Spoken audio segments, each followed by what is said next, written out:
That's USS Constitution. Stop number 4. So if you want to check it out, you can picture Chicago's L train right there. That's what the old highway looked like. Massachusetts elected him back in 19 was an African American named Christmas Adams. So this is stop number 6. They had those 5 buried one on top of the other because they ran out of room. Actually, Church to the right was erected, raindrops. Proximity Church was erected since. That was the first regiment of all African Americans over here on the right. No, he isn't going. The flashing lights might be on the way to the airport. And then, of course, you can get off here. We're going to drive by it, like some of this lane. The ship's over here on the right. That's a replica of the Tea Party ship. On the drive down, you see part of Boston Harbor over here on the right. So that's USS Constitution.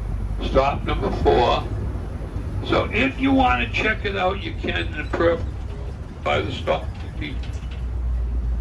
Every 20 minutes up until 4:30. That's great. Pennsylvania. Are you near Mechanicsburg? No. Now we got nothing to talk about. So. Okay, USS Constitution. Those of you kids who didn't get off and see the ship will come around the corner here. I'll stop over there. There's one spot. You should be able to get a picture of it. It is the oldest active commissioned warship afloat. A naval ship with a commission is like a car with an inspection sticker. Once a year, the Navy sends all the commissioned ships out to sea by themselves, go through a series of tests. I don't know what kind of view. Some cars here, but you can look over. Oh, that's not bad. You get a nice view of the ship from over there. When they built it, they brought up live Georgian oak. Paul Revere put copper sheeting on the hull once it was completed. Look at the bridge over here on the right. See, I was never mentally alert enough to take before and after pictures, but have to use your imagination. The bridge on the right, picture Chicago's L train right there. That's what the old highway looked like. We'll get to that in a couple of minutes. We're gonna get over by the bridge. That's stop 5 so you get a picture of it. Boston's Panama Canal is over here on the right, the Colonel Richard Ridley Lock. The Charles River on the right is a tidal river, and every once in a while they have to keep gates open. If they regulate the flow, the ditch would overflow onto the street. That's the TD Garden to the right. That's where the Bruins felt it. And it's time here now where I get all those questions. So I'll nip it in the bud by now. We went by there, it was last week. So we're going by and somebody said, when do the Celtics begin? And I'm like, I don't know. When do the Bruins start? Like, I don't know. And they're looking at me funny. I had to explain to them, it's September. From September till December, or if they make the playoffs, September till January. Basically, Boston's world revolves around Bill Belichick. That's it. The question is, will he ever smile?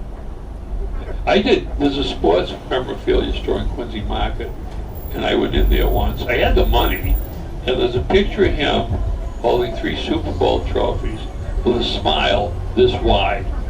And I was going to buy it, and they wanted $700 for it. No, it would have been great. I hadn't hit the lottery, so I went by that. Now, I don't know if this is the long red light or the short one. I think it might be the short one. You'll excuse the Freddy Krueger voice. It just didn't go away this year. I'm thinking of trying out for part the movie, maybe make another one. So coming up on the right, good, we have the perfect spot for it.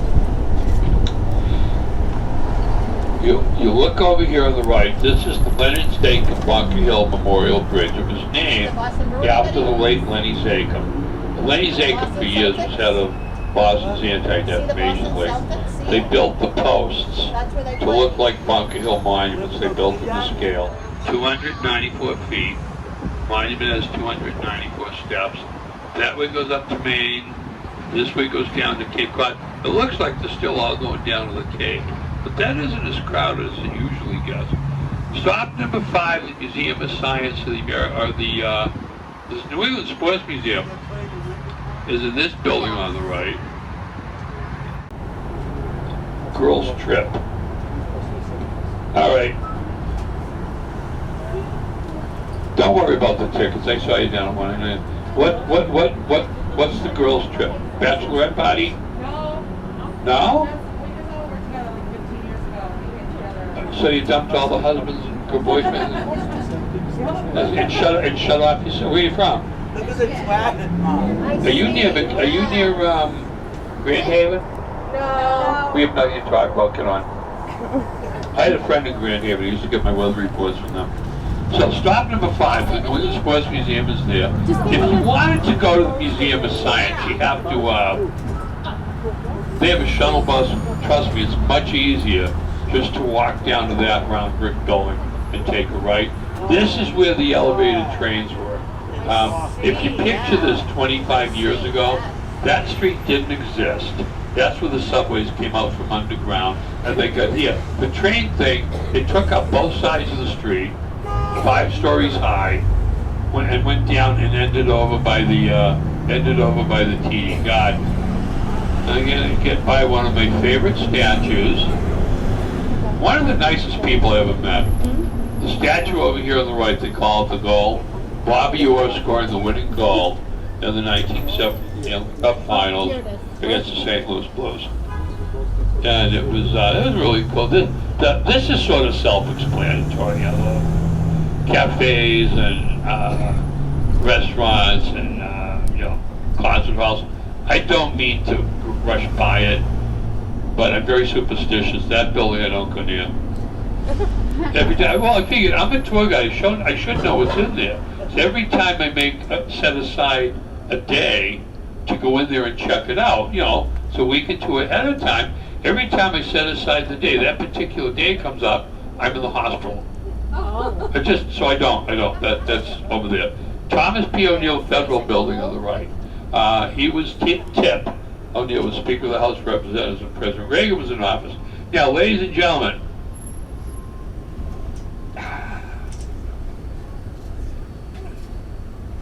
somebody put this here as a hint.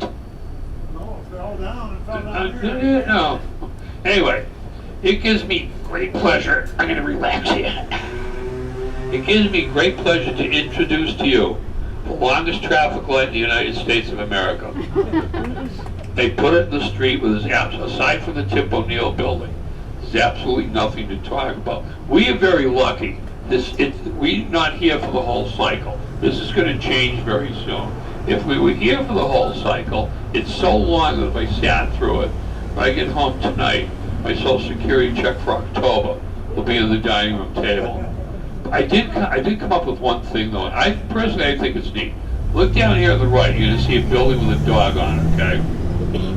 Behind the building, that highway ramp was supposed to be where the building is. During the big dig, people sold their houses because they were getting twice what they were worth. That guy wouldn't sell his house. He lives in it. He would not sell the building.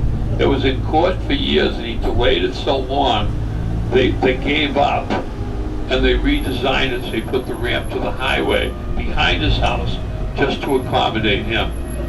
Hurley building on the right. Thomas Hurley is the former governor of Massachusetts.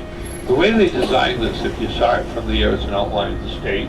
The stairway on the right represents Cape Cod.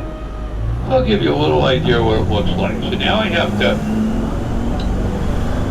change my monologue for the marketplace. Every Friday and Saturday, we have a farmer's market. And it's been going on since the 1700s. It's the oldest one in the United States. I'll tell you more about that in a second. This granite building on the right, that is the Edward W. Brooke Municipal Courthouse. Ed Brooke was the first African American elected to the U.S. Senate. Massachusetts elected him back in 1964, and he was the first African American to serve in the U.S. Senate since the Reconstruction years, right after the Civil War. This city isn't any different. You know, there's one thing that's going on here. I talked to the construction guy. This parking garage used to go down to the end, and they tore half of it down already just to build this office building here. I was talking to the construction guy. He said they tear it down they begin work about 3 o'clock in the morning because, you know, the concrete will fly everywhere. And it's one of those things I would love to get down here when they start working on it. So we'll go down to Quincy Marketplace. Now, on your brochure, you can either use stop 1 or stop 6. Everything in between is what you're going to see now when we drive by. It's a little bit different because of the movie that Haymarket Square is over here on the left. And I'm editing my, okay. Hanover Street's here on the left, that's the main drag of the north end. This is where you usually see the fruit and vegetable stands. You look down here now, they film at night. Will Ferrell and I don't know, a couple other people in some movie that, I think it's a remake of the Christmas Carol, but they'll film after 5 o'clock, they'll be down there. Normally, you see all the white fruit, all the white tents with the fruit and vegetable stands. They're behind both of these buildings. If you want to walk around, check it out, you can do it today or tomorrow. 6 glass columns on the left make up the New England Holocaust Memorial. They represent the 6 extermination centers the Nazis had during World War II, and each of the columns has a million numbers etched into the glass. If you add them up, it would total the 6 million Jews that Hitler murdered during the Second World War. Faneuil Hall, the brick building, Quincy Market, the granite building. These were farmers' markets when the city had them in the 1700s. Went through a massive remodeling job beginning in 1970. And today, because these were originally farmers' markets back in the 1700s, today that is the 4th most visited attraction in the country. We get well over 20 million people a year walking through the halls. Stop number 6 is just around the corner here by that brick building. So once we get around there, if you wanted to get off and check stuff out, you could. That brick building is where the royal governor had his offices. And that's where the Boston Massacre took place, March 5th, 1770.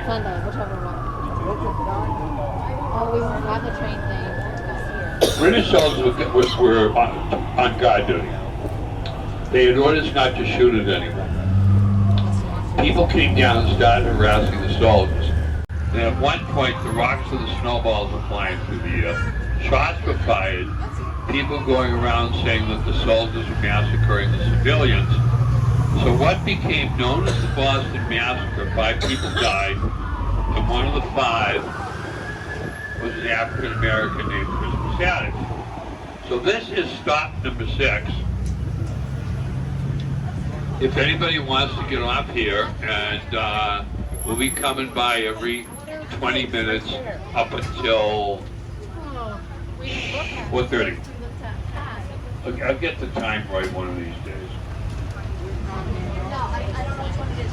Oh, it looks like she's eating. Okay, I'll catch you later, kids. She's eating peanut brittle. Hey guys, oh you guys, yes. Hi. Where are you from? Really? Just for you guys? You're not going to do it for the 3 of you? Because you're from Wisconsin? Have a seat. We'll drive around town. We'll try to find some people from Minnesota, so the 6 of you can sit together and talk football. I've heard some stories. I really have. I must say it's pretty cool. I had one guy from Wisconsin mad at me. But that's a whole. First, I've got to show you this real estate. You know, if you come back to Boston more than once, you really should buy a nice little place, keep it, just when you come to visit, you can stay there. That tall building on the left, the tallest one there, that's Millennial Towers. The what do you call it? Top floor, they call it a penthouse. The penthouse is over 13,000 square feet. And it's on the market for $45 million. The HOA fee is only $18,900 a month. Now, just in case, just in case you want to buy it.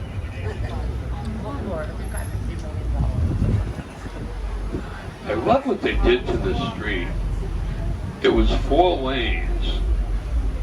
Now there's a bicycle lane. I could see it in maybe some other cities. At least if the cars parked by the sidewalk, they'd be further away from the traffic. This is just, in Boston, this is just an invitation. And not one of them have the mirror pushed in. Or one of them does, the guy up there. Okay, so we're going to go up to Tremont Street. And Tremont Street is one of the main roads in town. The word Tremont, it came from 2 French words, Trois-Montagnes, which roughly translates into 3 mountains. Boston was built in 3 hills when it was established in 1634. There's only 1 hill left today. 70% of the city back then was swampland, and they used 2 of the hills to fill in the swamp. I'll show you the rest of that down by stop number 7. King's Chapel burial grounds are over here on the left. Mary Chilton's buried there. She was the first female to set foot off the Mayflower. King's Chapel on the left, that was the first Anglican church in New England, 1686. Omni Parker House Hotel on the left, 1855. Parker House Rolls, Boston Cream Pie. Harvey Parker was the original owner. That is probably the most haunted building in the city. We'll get to that on the way back. Tremont Temple Baptist Church here on the left. That was the first integrated church in town. Granary Burial Grounds are over here on the right. That first gravestone on the right, that's where Samuel Adams is buried. Right beside him, the 5 people who died in the Boston Massacre. And initially, they had those 5 buried one on top of the other because they ran out of room. So the light's going to change. I'm going to sit here. I can relax my foot off the gas pedal. And if you went into the Granary burial grounds, all the way to the back, Paul Revere is buried there. I think one of his wives and some of his 16 kids. And this way, I love the way that they coordinate the timing of the lights here. This guy's in here. Now, he's going to block the traffic. He's going to stay right there because, contrary to popular belief, if you block the intersection of Boston, it's okay as long as you don't make eye contact. In the middle of the road, in the middle of the graveyard there, it looks like a Bunker Hill monument on the right. Ben Franklin's parents are buried there. John Hancock, that tall gravestone over there on the right with the face chiseled on it, that's where he's buried. Park Street Church on the right was erected, raindrops. Park Street Church was erected in 1809, and they made some of the first speeches against slavery from there, from the balcony of the church. So this is where we have the hawk watch. There's a hawk that lives here. He spends most of his time. He might be, I can't see the top of the church from here.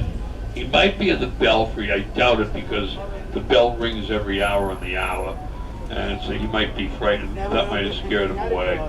When we get up to Stop Bay, we'll look for him again, because that's his other home. He likes the State House. So you can look down here at his all-you-can-eat buffet on the Common, a.k.a. Pigeons. So, Boston Common here on the right, I still hang out in the Common. I'm not one of those old guys that feeds the pigeons. I'm one of those old guys who read a book and falls asleep. This is the oldest public park in the country, and it's right around 40 acres. When it opened in 1634, they set the land aside so people have a place to graze their cattle. British Army, they occupied Boston from 1768 to 1776. Some of the soldiers slept in the Common because there wasn't any, people wouldn't rent the rooms in their homes. If you wanted more information about town, Visitors Information Center is over there on the right. They've got stuff in there. They'd have coupons for stuff. There's a lot of things they have there. It doesn't give me the time to go through it, but Boston Common, let's see, how old am I? Over 60 years I've been hanging out here. You know, it's just a great place to go. Now we get to what you guys missed last week. In front of us here, all the buildings down this street, all the buildings down here, a couple of the buildings over here on the left belong to Emerson College. Emerson, radio, theater, television, and anything to do with the arts.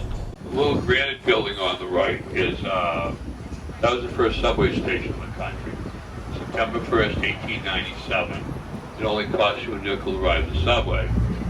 And what you kids missed last week was, I call it, well, it's a 2-week event.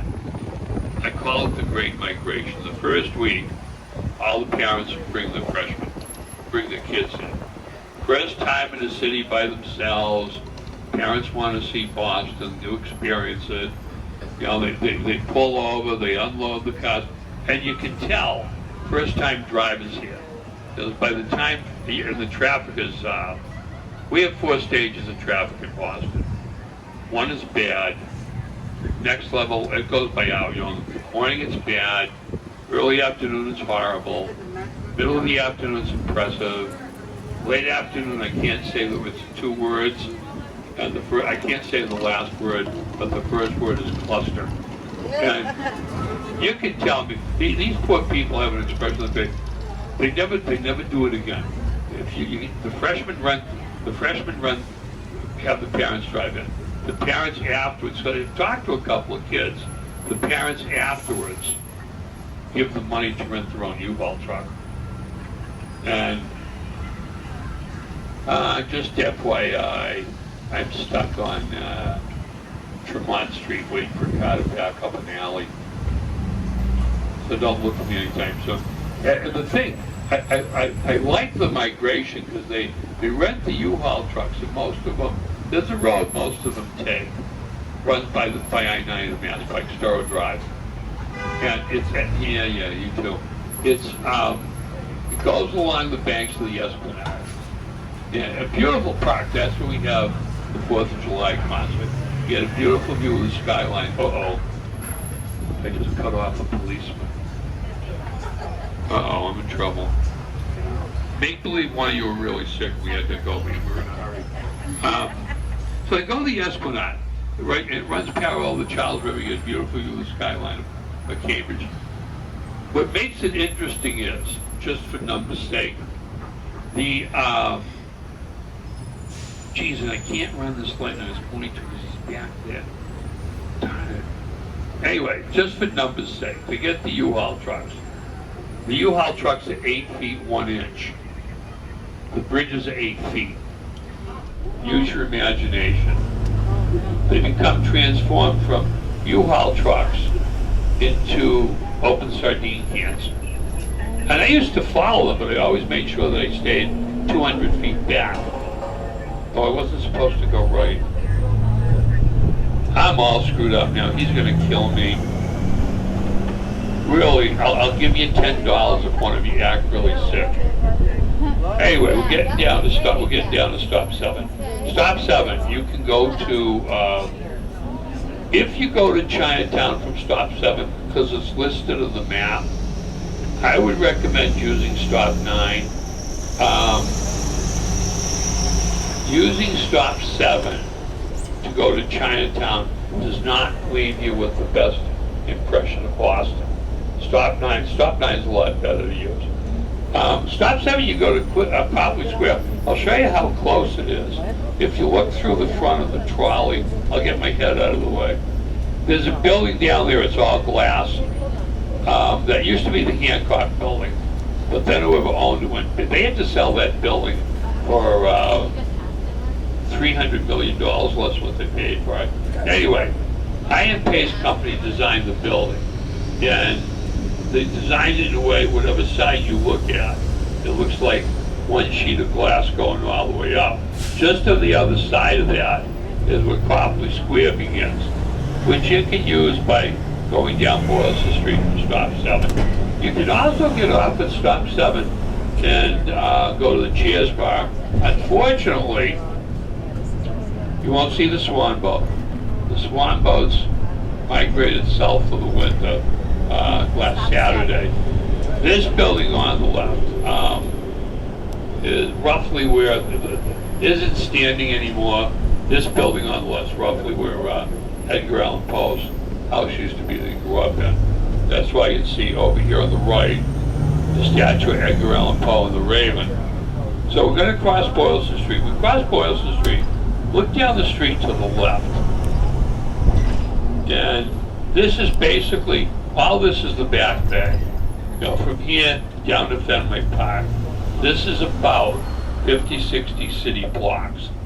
And from 1634 until 1830, everything here on the left, this never existed before. This was a big giant swamp. And I'll explain how they filled it in a minute. So this is stop 7, the Cheers Bar, all the way down the end, take a left. Yeah, go 1, 2, the second set of lights down there. You hang a left and Cheers is down there. And then every 20 minutes here up till 4:30. You don't want to stay till we find people from Minnesota? Oh, okay, all right. I'm sorry? Yeah, when you come back, you wait here.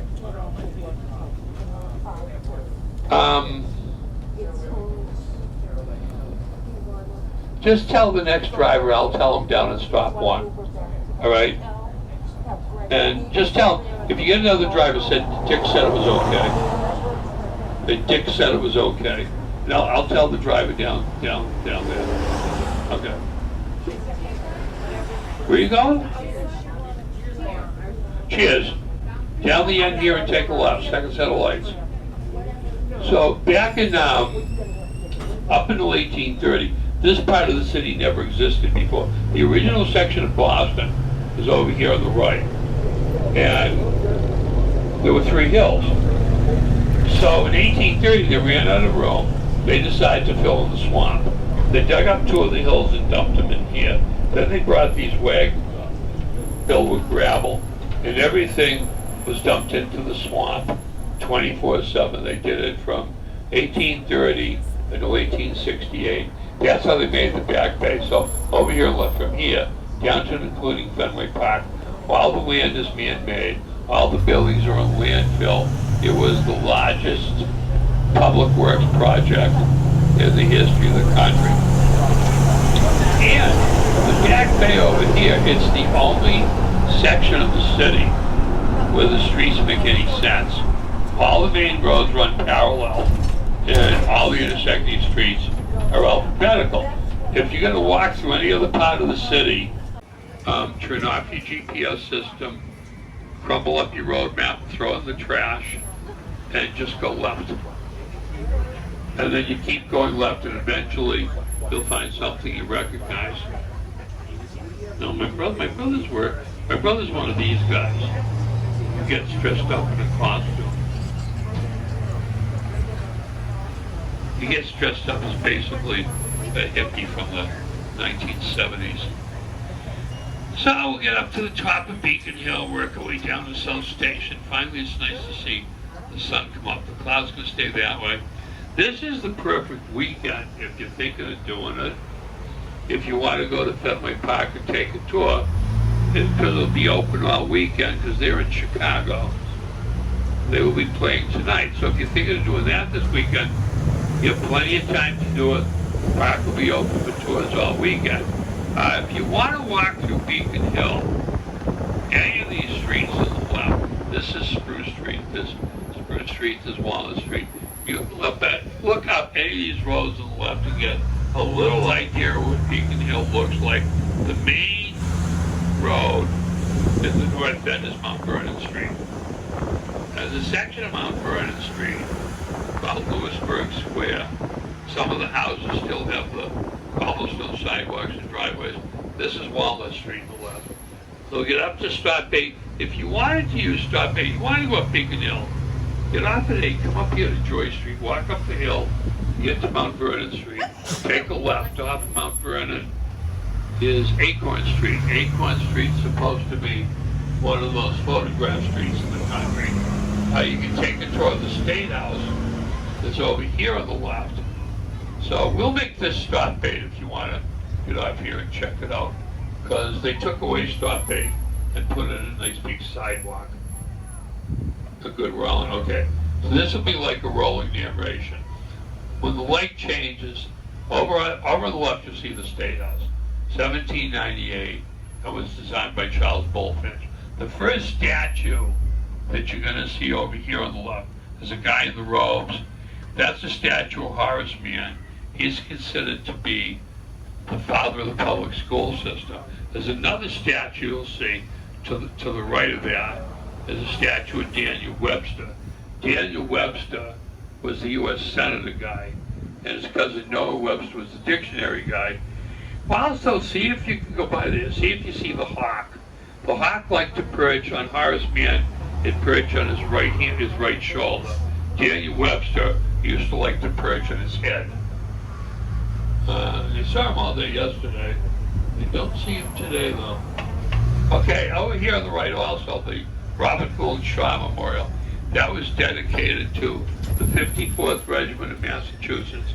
That was the first regiment of all African American volunteers to fight the Civil War.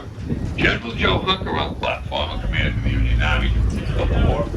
Mary Dyer here on the left, she was a Quaker, and she was executed on the Boston Common by the Puritans back in 1660 for a pre-religion republic. Now, most haunted building in the city. Okay, up on, down at the bottom of the hill, over here on the right is the Army Park House Hotel. Opened in 1855. Harvey Parker ran it for decades. They say his ghost still roams the hallways. I never believed any of that stuff. I was doing, 2 weeks ago. I picked up the family, and I'm telling, lack of time prevents me from going through most of it. I was telling people about all the hauntings on the 4th floor. When I mentioned that it was haunted, there's a kid sitting who starts jumping up and down. And the family, oh, you got to talk to him. So I talked to one of the sons. And I said, what happened to you on the 4th floor? He said, nothing. He said, I was on the 2nd floor. And I went to bed. I looked over the other side of him. There was a chair. The chair started shaking. And then it slid from one end of the room to the other end of the room. He just thought it was the greatest thing in the world. Old City Hall on the left up. Well, from 1865 to 1969 is also the site of the first public school in the United States. So here's a guy perched over here on the right. No, he isn't going. The flashing lights might be a clue for you. 6 bronze statues on the right make up the Irish Famine Memorial. That brick building over on the right, that's the old Self-Meeting House. That's where the Tea Party incident began, December 16th, 1773. Years prior to that, England had been imposing all these taxes on the colonies. Boston was one of the first ports of call. Most of the trouble was here. So to calm things down, they persuaded King George into getting rid of all the taxes, which he did with the exception of one. He left the tax on the tea in place in so many words.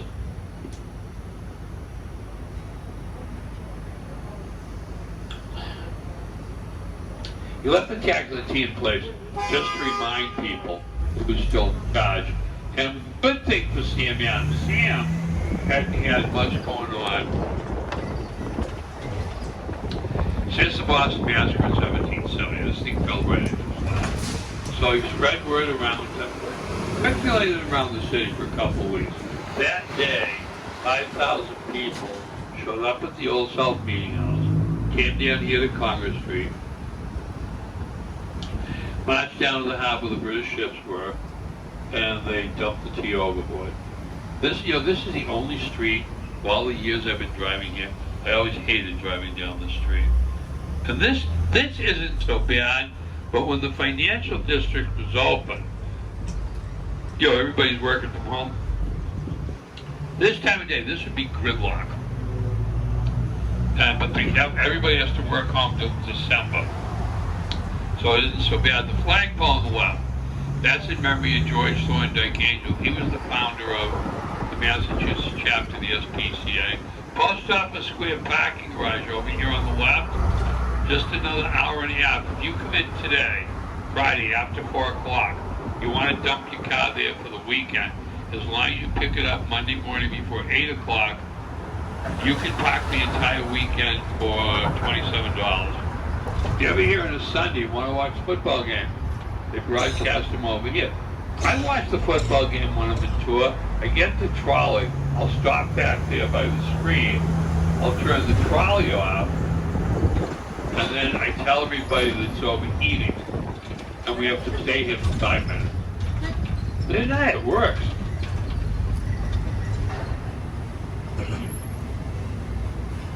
Someday I should play tourist. I don't know what half this stuff looks like now. Okay. Steel girder. It's over here on the left. That's the only thing that remains of the old Southeast Expressway. Right in the middle of the road, he's going in back of us. Right in the middle of the road here, picture Chicago's L train.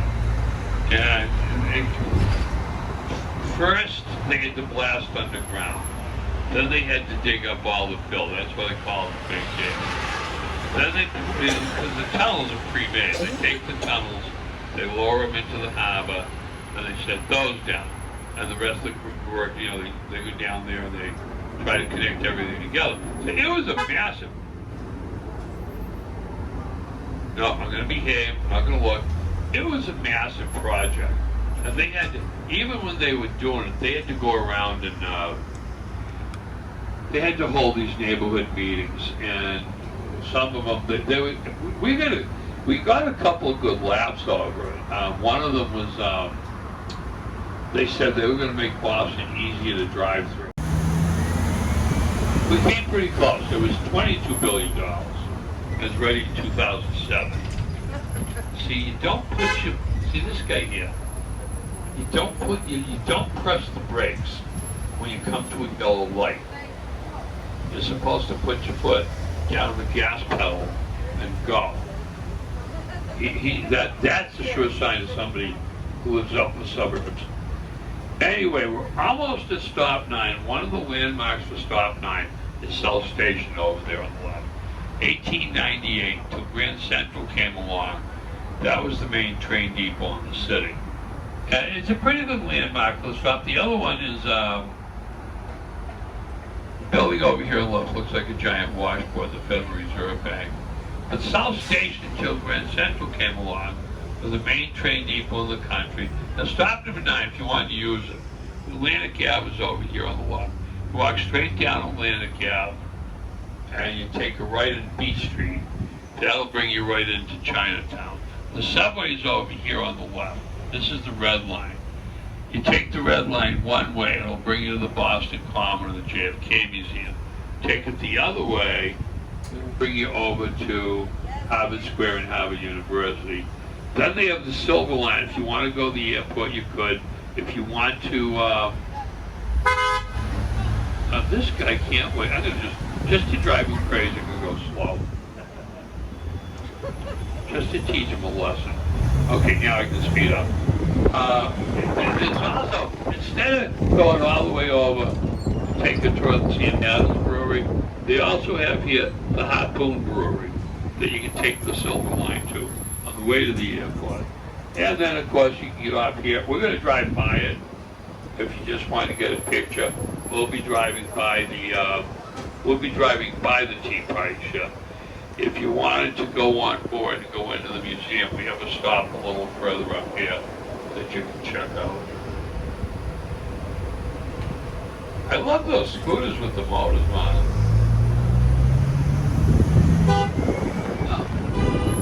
Oh, it's the guy, okay. It's the guy in the black. No, he isn't. He just must be in a hurry. So this will be stop number 9. Oh, good, yeah, you can change your mind and go up that way.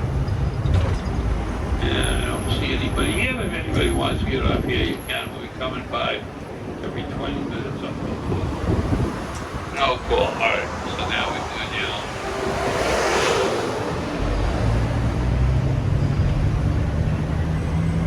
Now, I think, I can't do it, but I can do it if I'm the first car. So this car moves up more. I can't tell. No, he hasn't moved up close enough.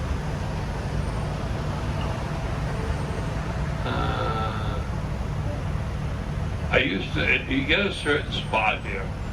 I can tell exactly when the light's going to change with this cloud. All I have to do is move up like 6 inches. But, okay, here we go. 3, 2, 1. So I haven't lost my touch. 1. Okay, so let me, oh good, no, wow. That's too bad if the buses weren't parked here.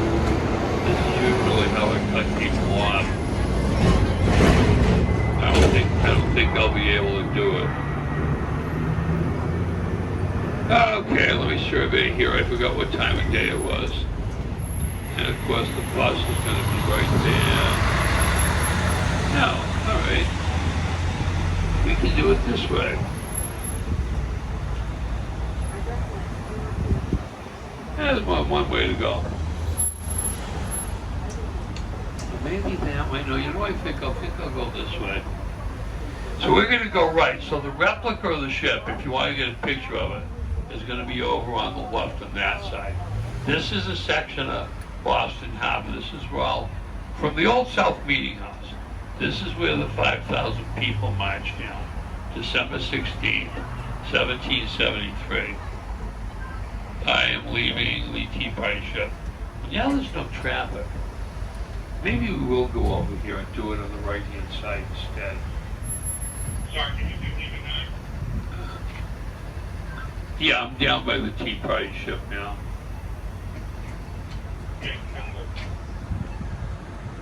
He knows I'm going to come, like I'm not going to run away with the thing. Hey, there's nobody down there. I changed my mind. I'm going to go that way. So I'm in this lane. The ship's over here on the right. That's a replica of the Tea Party ship. So what I'll do, I'm not going to fool around with these guys. Just come over here. If you would go from here over on the right, if you want to get a picture, you got a much better picture than rather than going on the left. So that's a replica of the Tea Party ship. The 5,000 people came down here, surrounded this section of the harbor. Of the 5,000 people, 50 of them were disguised as Indians. Paul Revere was one, Samuel Adams was one. So they boarded the 3 ships and they dumped 42 tons of tea in the harbor. Came out to, I don't know, a few hundred chests. Worth 15,000 pounds. Britain wanted the money back. The city wouldn't pay it, so King George closed Boston Harbor June 1st, 1774 until the debt was paid. The debt was never paid back. The harbor was reopened March 17th. 1776, because England was fighting France, Spain, and everybody else on the Spice Islands while they were occupying Boston, and it just wasn't worth the time of trouble anymore. So they packed up and evacuated. So on paper, give you a chance to get over here. There you go. We observe evacuation day. All the city offices are closed. Everybody gets a day off paid by observing evacuation day, which allows everyone to get to the pubs when they open up at 7 o'clock in the morning and celebrate St. Patrick's Day. What's this guy doing? This week, let's see. See if he can make the turn. Not bad, very good. Oh, where's he going now? Oh no, he's going on the highway. That's great. The last truck I saw do that couldn't make the turn and backed into a car. James McLaughlin Company on the right. That's the best lobster rolling down. That's great stuff. And this is the Rose Canyon Greenway here on the left where the elevated trains were. And I liked the old highways. I thought it was much more fun to drive down. You see part of Boston Harbor over here on the right. So a little further up here. This was all part of the harbor in the middle 1800s. And this is where the docks, when the ships come in, the dock here. Two buildings. Building on the left, the castle, is the old granary building. When the ships docked here, they're unloading all the goods are in there. The one behind, the one beside it, the customs house, 1837 to 1847. In 1911, they added the clock tower, so it became Boston's first skyscraper. This is stop number 1. I don't know what time they're going out. I don't know. Whenever he decides to send me out.